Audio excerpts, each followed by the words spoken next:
Welcome to Nosy Heifer News Network, where we break down politics for folks who say they don't do politics, even though politics is definitely doing you.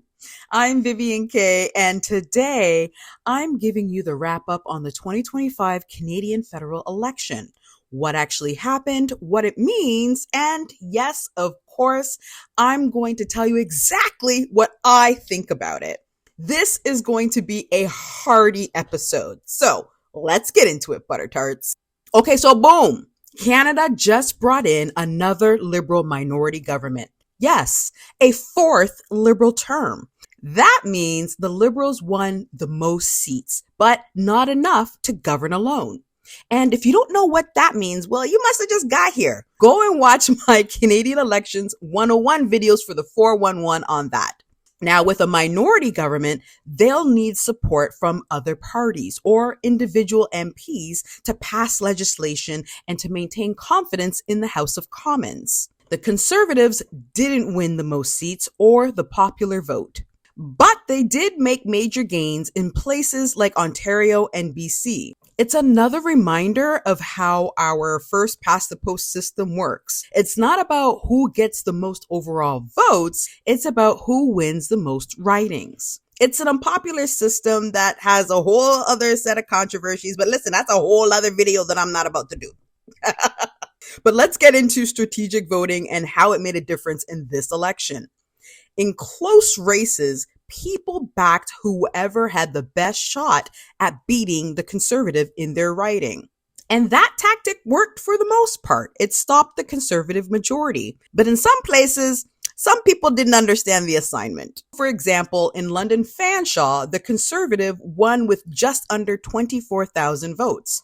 But the Liberal and NDP split more than 33 votes between them.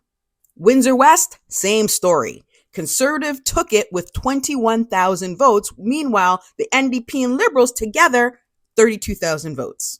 And in Kitchener Centre, the Conservative won with just over 20,000 votes, but the Green candidate alone had nearly 20,000 and the Liberal had 17,000. Those 3 seats alone could have been enough to push the Liberals past the 172 seat majority mark. But that's okay, because what needed to be done was done.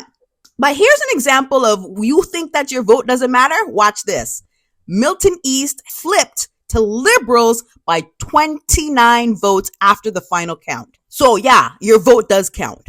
And the turnout, well, the turnout hit 68.7%. That's the highest since 1993, and we broke advanced voting records. That kind of turnout changed the outcome. So good job, Butter Tarts! High five! But I think the biggest story of the night is Pierre Poilievre losing his seat. Under Canada's parliamentary rules, party leaders must hold a seat in the House to act as leader of opposition. And that's been the rule from time. So for him to actually make this leader of the opposition thing happen, Alberta MP Damien Carrick, who just won his own riding with 82% of the vote, announced that he'll step aside so Poilievre can run in a by-election. And Poilievre said he accepted the offer with humility. Now, the move is legal. It's not unheard of in Canadian politics. But a graceful exit probably would have made more sense. But what do I know? I'm just a nosy heifer. Although the Conservatives increased their seat count to 144 and hit their highest popular vote share since 2003, Poilievre's personal loss in Carleton has raised some serious questions about his leadership. There are rising tensions over the party's campaign strategy, tone, and direction.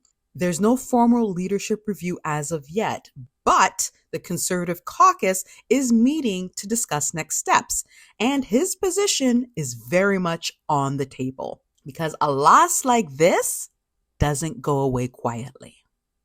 Mark Carney, now Canada's 25th elected Prime Minister, steps into the role with a minority mandate. He ran his campaign on stability, credibility, and straight up grown up energy, and the voters responded. But let's be real. This isn't going to be easy, eh? This marks the fourth consecutive Liberal term, and critics have already started painting Carney as a Trudeau 2.0, even though he just got here. So rebuilding public trust and delivering real results will be key. So don't embarrass me, Mark? The Liberals won 169 seats, just shy of the 172 needed for full control. That means they can't pass legislation or survive key votes without help. They'll need support from other parties or individual MPs to get anything done. Canadians in the NHL play for a variety of teams passionately against each other. But when they're in a once-in-a-lifetime series such as the Four Nations or the Olympics, those same Canadians come together to win it all. During elections, Canadians play and cheer for different teams. Now that election is over, and we are in a once-in-a-lifetime crisis. It's time to come together to put on our Team Canada sweaters and win big. So that's the approach he's hoping for in Parliament. Not a pact, not a power-sharing deal, just cooperation when it counts in the interest of the country, not party lines. Now let's mind the business of who he's going to be working with. Unfortunately, the NDP dropped below official party status after winning just 7 seats, basically taking one for the team, and they are short of the 12 required under the Parliament of Canada Act. That means less funding, limited speaking time, and fewer committee roles. And our beloved leader, Jagmeet Singh, lost his seat and announced he'll step down once an interim leader is in place. I'll be stepping down as party leader as soon as an interim leader can be appointed. I couldn't have done it without the incredible support of my wife, Kidden. She has been my rock. She's been my foundation. For the past couple of years, I've been regretting that I didn't thank her on the night of the last election. On the Green side, Jonathan Pedneau stepped down after failing to win a seat again. But Elizabeth May was re-elected for her 5th term, says she's open to supporting the Liberals, but only if they commit to real action on electoral reform and climate. She's already ruled out another deal like the one the NDP made last time, saying that they didn't deliver. So Carney's challenge now, keep the confidence of Parliament, get things passed, and prove that his term will be different. At the start of 2025, if you had told me the Conservatives were going to win, I would have believed you, maybe even by a landslide, if Trudeau had stayed on. But that didn't happen. Trudeau stepped aside, and Canadians got a different kind of leader. Someone who brought credibility without the chaos, measured, respected, and serious about the work. And voters paid attention. This wasn't a reaction. It was a recalibration. And in choosing a different path, one grounded in competence, collaboration, and actual solutions, Canada set a tone the rest of the world needed to hear. Okay, so that's it. That's what you need to know about the elections. Now, here's my 2 toonies and a loony.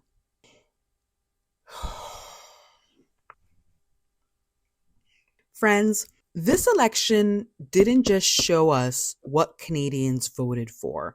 It showed us what we refused to accept. But if I have to keep it 100, it was a little too close for my comfort. Some critics say that Mark Carney ran on fear, but all he did was confront the reality we're currently facing. Trump is back with a petty, chaotic vengeance, and Carney didn't sugarcoat it. The old relationship we had with the United States, based on deepening integration of our economies and tight security and military cooperation, is over. President Trump again imposed unjustified tariffs on our nation in violation of our existing trade agreements. We will respond forcefully. Nothing is off the table to defend our workers and our country. He didn't invent the threats. He acknowledged them. He offered honesty, a plan, and a path forward. That's not fear-mongering. That's leadership. He just did the work, and Canadians saw that. Meanwhile, and let me just be clear, I do not have a problem with the conservatives, but what I do have a problem with is what this current version of conservatism has become and what Pierre Poilievre has chosen to represent. He sold a story of decline and decay, said that Canada was broken while he sat in Parliament for 20 years watching it break. He sold himself as a champion of the everyday person, but he built his platform by punching down on the most vulnerable. He claimed to fight for the working people, but he voted against nearly every policy that would have helped. Minimum wage? No. Affordable housing? No. Childcare? No. Dental care? No. Pharmacare? Again, no. He called it wasteful spending. But he pulled in a 6-figure salary during COVID when Canadians were out of work. He brought the woke insult to Canada as if caring for others was something to mock, as if compassion was a weakness, as if basic human dignity was just political correctness. And the dog whistles. Don't even get me started. They're not even subtle anymore. The radical gender ideology talk, the convoy support, the constant us versus them messaging. He talked about freedom, but he aligned himself with people trying to take it away from anyone who didn't fit their narrow idea of a Canadian. He didn't create the frustration and the anger, no, but he sure as hell weaponized it.